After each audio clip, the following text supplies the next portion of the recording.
The Bermuda Triangle, a death zone for aircraft and ships on Earth, has been a hot topic for centuries since it first appeared in public attention. People have been unable to explain why, even though huge ships and aircraft crewed by many. Seamen, pilots, and experienced captains operate safely in the wide ocean. Some still vanish mysteriously when passing through this particular place. The ocean is vast, so why is this area special? How can we explain such terrifying strangeness? There are many ways to seek an answer: researching records, listening to eyewitness accounts, or even hearing from people who returned after having disappeared. After centuries, new facts have finally appeared, but whether they are accurate, no one dares be certain. It's great to meet you again in the newest video from Primal Universe. Today we embark on a memorable journey titled The Final Mystery of the Bermuda Triangle. First, don't forget to take a few seconds to hit like and subscribe to the channel so you won't miss new and exciting videos. Now, let our journey begin. The Bermuda Triangle is a large area located in the sea between Florida, Puerto Rico, and Bermuda. Over the past few centuries, dozens, even hundreds, of ships and planes of various types have disappeared when passing through this sea. More surprisingly, even the largest vessels and elite military aircraft have vanished mysteriously. The mysteries surrounding these disappearances have still not been fully explained, until very recently. Many hypotheses claim that there is a strange magnetic field here, time holes, or deadly waves that pull ships down. Some people even think these mysterious incidents are caused by aliens. How many other places cause ships to disappear, and why is only this one so noted? Many other seas also have strange phenomena. Why is nowhere else talked about as much as Bermuda? The Bermuda Triangle was first noticed by Christopher Columbus. Surprising, isn't it? Columbus was one of the first Europeans to cross the world seas, and in that first voyage, oddness appeared. According to Columbus's log, on October 8, 1492, as he approached the waters near Bermuda, he noticed his compass no longer functioning normally. Although Columbus and his crew later safely returned to Spain, the mysteries of the Bermuda waters began to be spun by people from that point on. Folklore and fear of Bermuda grew, similar to its depiction in the fifth installment of the Pirates of the Caribbean series. People claimed that all navigation instruments, like compasses, would cease to work inside this triangle. Doubts and fear about the area increased after 1950, following an article from a news agency that listed numbers of ships and planes lost when passing through that sea, including 5 U.S. Navy bombers lost in 1945, 2 commercial planes in 1948 and 1949, and many other vessels. In total, more than 2,300 people were reported missing in notable incidents, and of course that number continued to grow in subsequent years. The disappearances around the Bermuda Triangle left no trace. Public obsession with the Bermuda Triangle reached a peak in 1970 after Charles Berlitz's book, The Bermuda Triangle, was published, documenting mysterious disappearances and proposing theories to explain them. So what really happened there? Disappearances in Bermuda range from large to small, so we cannot mention all in a single limited-length video, but I will try to bring you the most notable and mysterious information. Perhaps we should start with the disappearance of Flight 19, the most famous mysterious incident in the Bermuda Triangle, recorded on December 5, 1945. On a fine day off the coast of Florida, a squadron of 5 U.S. Navy fighter planes took off on a mission. They were called Flight 19. Nothing would have been remarkable if the mission had proceeded normally. It was only a routine 3-hour training flight. According to the plan, Flight 19 would depart eastward. When they reached a location named Hen and Chickens, they would conduct torpedo bombing practice, then fly north and finally head southwest to return to the Lauderdale base. The only special thing was that they would fly through the Bermuda Triangle. The leader and person responsible for the exercise was Charles Taylor, an experienced captain and veteran, so psychologically it shouldn't have been a problem for such a simple training mission. The squadron took off into clear skies. Everything seemed ready, but that soon changed. About 2 hours into the flight, when they were already some distance from base, the squadron leader suddenly reported a problem. The plane's compass had malfunctioned and immediately stopped working. A backup compass was used, but strangely the backup compass showed the same problem. Because the compasses failed, the squadron leader could not determine their position and course. He asked others in the formation, but all gave the same unfavorable reply. They didn't know where they were. Taylor radioed Lauderdale Control. "I don't know where we are. I think we're lost." After a turn, they reported they were flying on heading 30 degrees and would fly north in 45 minutes. Afterwards, they would head home to ensure they didn't fly over the Gulf of Mexico. 30 minutes passed, and according to the Lauderdale Tower, Taylor still thought his squadron had drifted hundreds of miles out into the Atlantic because he reported seeing a Bahamian island below. Normally, U.S. Navy navigation manuals state that if pilots get lost over the Florida waters, they simply orient by the sun and will meet land belonging to states like Florida, or, mistakenly, the text later says California, likely meant to be another Gulf state. However, Taylor believed the squadron might be over Mexican waters, so he ordered the pilots to follow him and head northeast. The tower at Lauderdale reported hearing pilot Forrest O'Berry aboard plane FT-81 ask incredulously, "Are you sure? Why heading northeast?" Eventually, the pilots convinced Taylor to head west, but at 6:30 p.m., Taylor again insisted, "We're still in the Florida Bay, so change course east." Some pilots raised objections, and the dispute nearly became an argument, but they still followed their leader's orders. Air traffic control at Lauderdale later recounted that shortly after, the radio signal weakened, indicating they had drifted far away. The last thing heard from Taylor was that their fuel was nearly exhausted, and they had to prepare to ditch in the sea. And that was all that was recorded about Flight 19. Where did they go? No one knows. What actually happened is unknown. But the story did not stop there. The disappearance of 5 planes was immediately reported to the Florida Naval Command, and a search and rescue mission was launched almost immediately. A rescue aircraft, a Catalina seaplane, took off with a crew of 13. But things became worse. This time it was not 2 hours but only 20 minutes before the rescue aircraft vanished from radar with no distress signal. All attempts to contact it failed. Only the crew of an oil tanker, the SSY Tucumcari, passing through the area reported seeing a flash of fire and a loud bang in the sky, followed by what appeared to be an oil slick on the sea. Everything remained vague, though not entirely without credibility.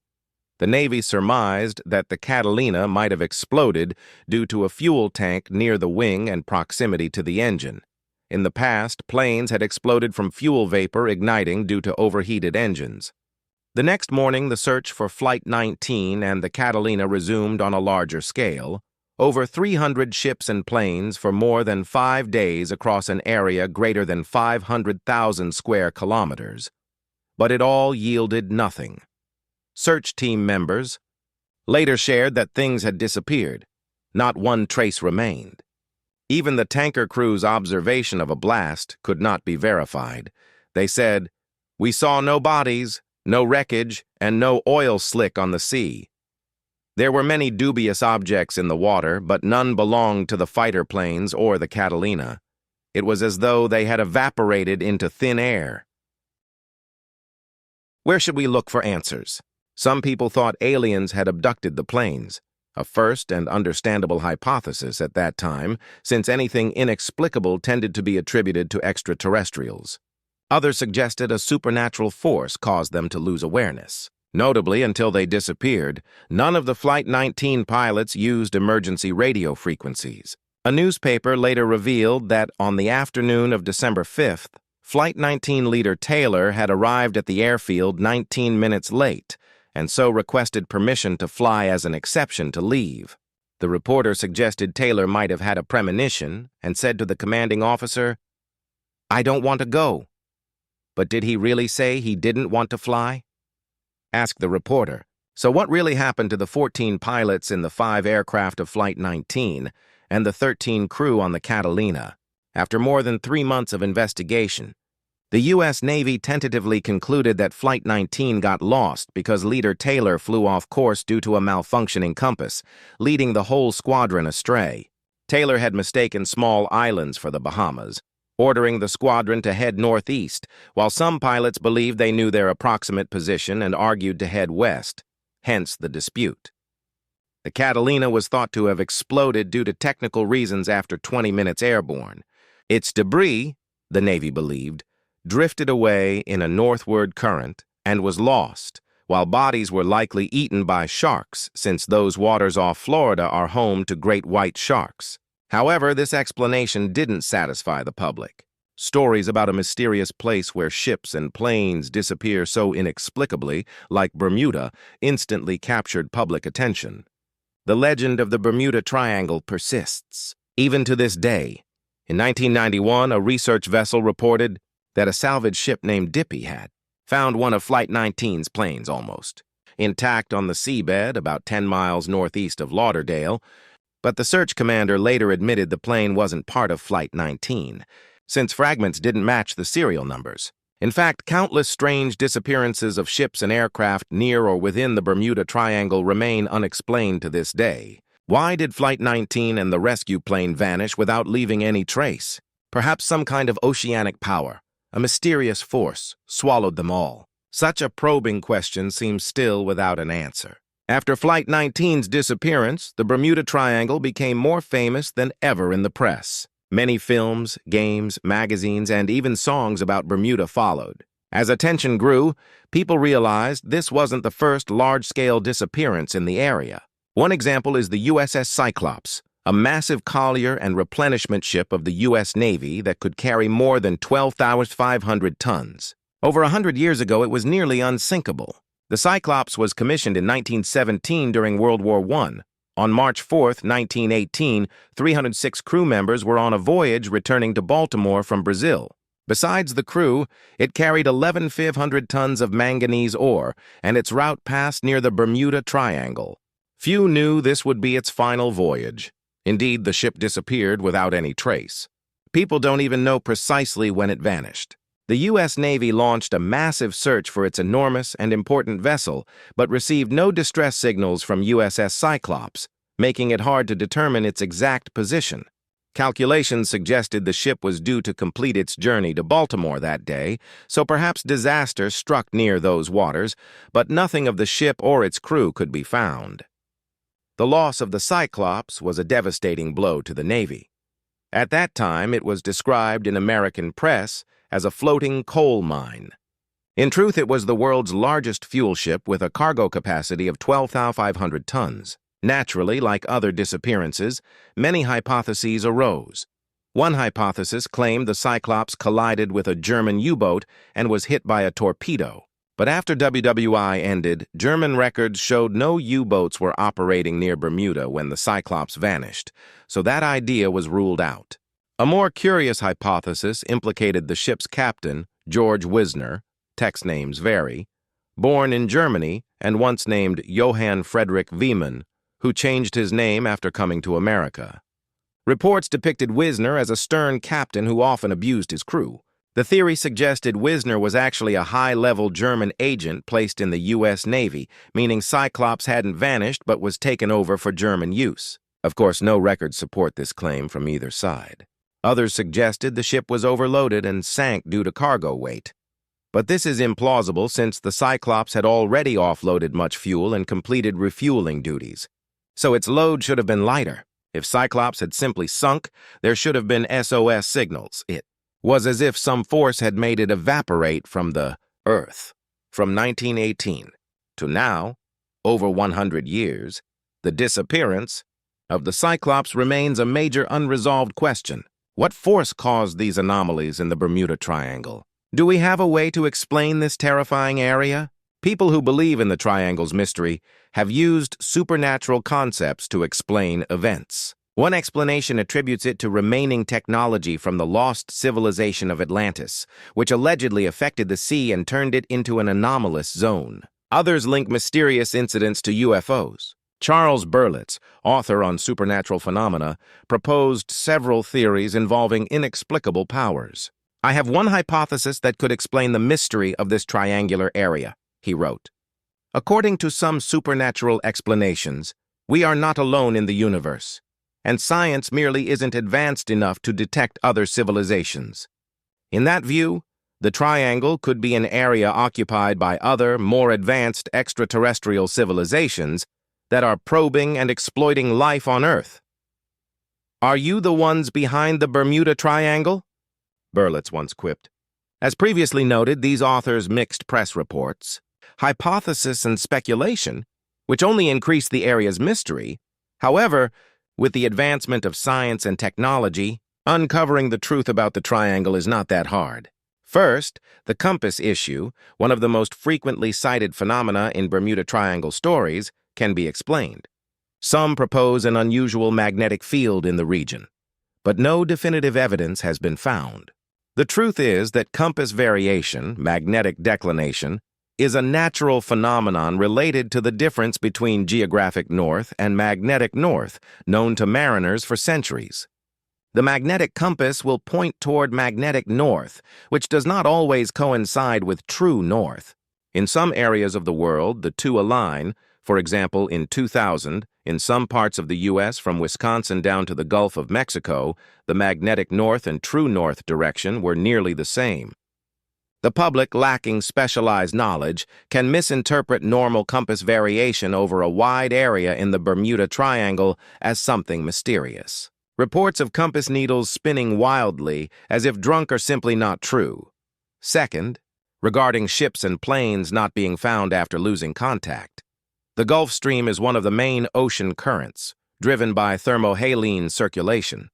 It begins in the Gulf of Mexico, flows through the Florida Straits and into the North Atlantic. In essence, it is a river in the ocean, and like a river, can carry floating objects at surface speeds up to 2 mph. A small aircraft ditching in water or a vessel with engine trouble can easily be swept away by the Gulf Stream from its last reported position, which could explain why planes or ships are often not located. Determining exactly where they drifted to is extremely difficult. As for causes of accidents, many explanations exist. Rogue waves, also called monster or killer waves, sometimes reaching about 30 meters high, can appear suddenly in open water. The exact mechanisms that create these rogue waves are not fully understood. Weather conditions and human error are other important causes. In short, today we have many more concrete and detailed explanations for Bermuda. If you want something even more convincing, I will bring you to meet a person. Carl Krusnicki, an Australian scientist. According to The Independent, he recently asserted that the many disappearances of ships and planes in the Bermuda Triangle have nothing to do with aliens or leftover Atlantis technology. Krusnicki says the reason for many losses in the triangle is simply human error combined with bad weather. In fact, from the start, people forgot that many planes and ships have passed through the area and exited safely. He has repeatedly made the same claim about the Bermuda Triangle, first in 2017, then 2022, and again in 2023. Through the years, he has maintained his stand. Statistics don't lie. The Bermuda Triangle is just a myth. The numbers show that the triangle is not more dangerous than any other area when you factor in total traffic. Krusnicki added that according to Lloyd's of London and the U.S. Coast Guard, the number of people missing in the Bermuda Triangle is similar to anywhere else in the world when measured by percentage. Now let's return to Flight 19. Krusnicki explained that although people claim the U.S. group vanished under ideal flying conditions, the weather at that time was not so good. Moreover, offshore, there may have been waves 15 to 30 meters high, the rogue waves we mentioned. He also noted that the only truly experienced pilot in that flight was leader Charles Taylor, so a mistake by Taylor could have been a major factor. Taylor had previously flown without a watch and gotten lost, having to ditch twice. Krusnicki also highlighted details that undermined an idea of an incompetent junior controller telling them to head west. The controller had allegedly ordered the patrol to head west, but Taylor insisted on going elsewhere, inadvertently taking them farther out into the deep Atlantic, where it's hard to find planes or bodies. Regarding the Catalina rescue plane, the explanation offered is that it exploded. Witnesses reported seeing an explosion, oil slicks, and debris. The Navy grounded all other Catalinas for safety reasons. Still, time will tell whether Crew's Nikki can close the Bermuda Triangle mystery. Others have tried and failed. Lloyd's of London had long attempted to dispel Bermuda Triangle myths. At least since 1975, they claimed the rate of disappearances in the Triangle was similar to other places. However, 1975 was not a strong year to refute the mystery. Charles Berlitz's book, The Bermuda Triangle, 1974, sold millions of copies across dozens of languages, and by 1977 the triangle captured even broader attention when director Steven Spielberg referenced it in the sci-fi film Close Encounters of the Third Kind, describing Flight 19 crew members as having been abducted by aliens. Lloyd's reiterations of the triangle's unremarkable nature had little effect. Mysterious theories continued to spread despite much evidence to the contrary. For example, a sensational article titled "The Deadly Bermuda Triangle" appeared in an American magazine that sometimes prided itself on fantasy storytelling. Berlitz's best-selling book linked the so-called ghost ship Mary Celeste to the Bermuda Triangle, although that vessel was found drifting near the Azores, well on a New York-Italy route and clearly nowhere near the Bermuda Triangle. New hypotheses kept emerging. Some had more scientific traction. One theory suggested that massive methane releases from undersea methane hydrate deposits could cause sudden eruptions that churn the sea into boiling foam, decreasing water density and making ships lose buoyancy and sink. Asked about this, a scientist at the U.S. Geological Survey conceded that a methane hydrate eruption could indeed destabilize and sink a ship. The problem is that the most recent natural methane hydrate blowout off the east coast of the U.S. likely occurred at the end of the last ice age about 15,000 years ago. Human vessels are nothing compared to that scale. Even scientific explanations have gaps. Controversy remains unless a single specific cause is identified. What do you think about the Bermuda mystery? Should we continue to investigate and explain it? Today's video ends here. Thank you for your attention and for following. That's all for now. Goodbye and see you in the next videos.